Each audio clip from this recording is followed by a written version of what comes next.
Okay. Hi, how are you? Can I help you with anything? Then you would give me your last name, your first name. I would type it into the system, check it in. I would ask you to have a seat, and somebody will be right with you. The next register would come out and ask for your name and your last name, and they would take you in and finish the registering process and point you in the right direction.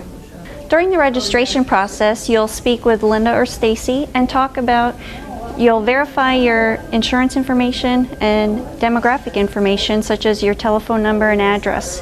We will ask to scan your insurance card, photo ID, and any advance directives that you might have. So it's a good idea to bring those with you for an appointment at the hospital. We realize we do ask for a lot of information during the registration process.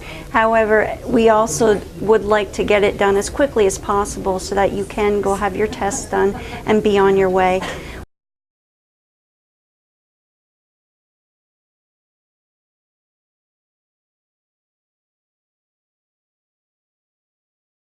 Hello, I'm Scarlett Denman. I'm the Health Information Management Director here at Littleton Regional Healthcare and the Privacy Officer.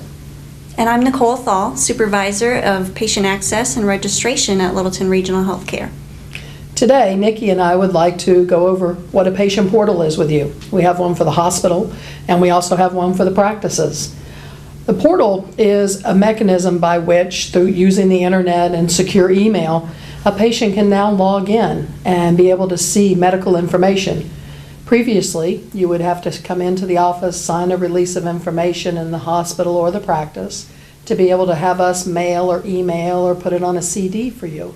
And now, certain items, not 100% of everything, but certain items, you can now securely get that through an internet site, like I said, with a secure email. So we'd like to go over that with you a little bit more in detail here. We have a brochure that we have put out that explains what both portals are and how to activate your portal. We call it a patient portal because it is a mechanism by which, as we said, that a patient can go in and get that information. So in the practice portal, we rolled that out last fall, and by which you can get appointment reminders. I have an appointment coming up next Wednesday at 2 o'clock, and it has the information in there. Or you can get your allergies and medications. You can also now get visit summaries. And every few months, we're going to be able to roll more and more out on that. And then there's the hospital portal that we just rolled out April 1st of this year. And Nikki, if you want to talk more about the hospital patient portal. During registration at the hospital, we'll ask you for an email address if you'd like to participate in the patient portal. After your visit, you'll receive an email from the portal with a link, and you'll log on and verify your identity, create a username and password that it's secure only for your access. Once you create your access, you'll be able to view lab results, x-ray results, records from your ED visit, discharge, instructions, allergies, medications, etc. It is visit specific, so each patient does have the option every time they come in if they'd like that visit to be published to their portal. So we will ask you every time you register for a hospital visit.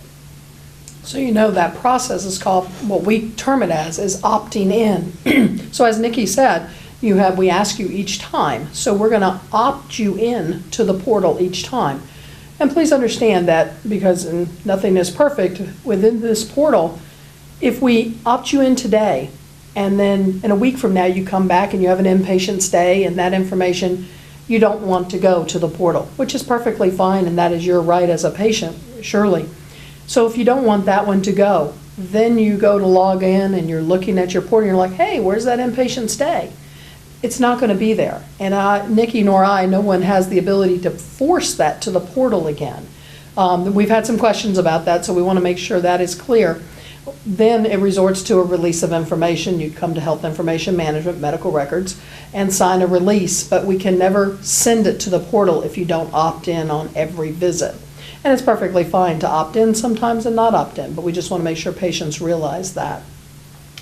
If you do not respond to the email invite that Nikki talked about, in 7 days, we're going to send you another email invite a second time to ask you, hey, you might have forgotten that email or deleted it, so we would like to send it again as a reminder.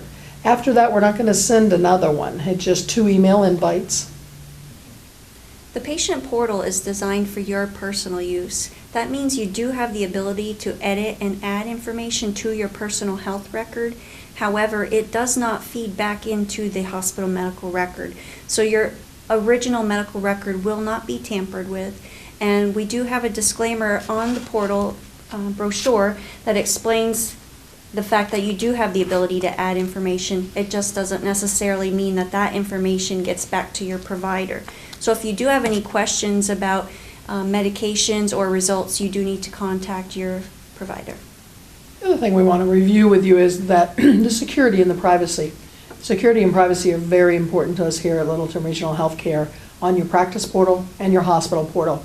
We take that very highly. We have firewalls through our Information Technology Services Department who monitor that all the time. We also, that's why it's required for you to put in a date of birth and validate who you are. In other words, if you sign up with registration with one email address, and that's the email address we send your letter, and then you change the email address, it's going to default out. So you have to validate it with your date of birth, you have to validate it with name. We also do not encourage people, because sometimes people share an email address. We do not encourage you, because we have no control over if you share that password to the login for the portals with someone. But we do not encourage you to do that, because this is your confidential patient information, and that's what we're striving for, is to keep that confidential for you and secure for you. We want to make sure that you understand too that this is secure, and your privacy and security are utmost importance to us. But we also want to make sure you have the information you need, like your lab results or test results. And we want to make sure you understand that your physician may not have seen your test results in the time that you are seeing it in the portal, because it does go quite quickly. As soon as the results are there, within 48 hours, you're going to see that information in your portal. So we thank you. We want you to encourage you to sign up for the portal, please, for both of them, practice and hospital. Thank you.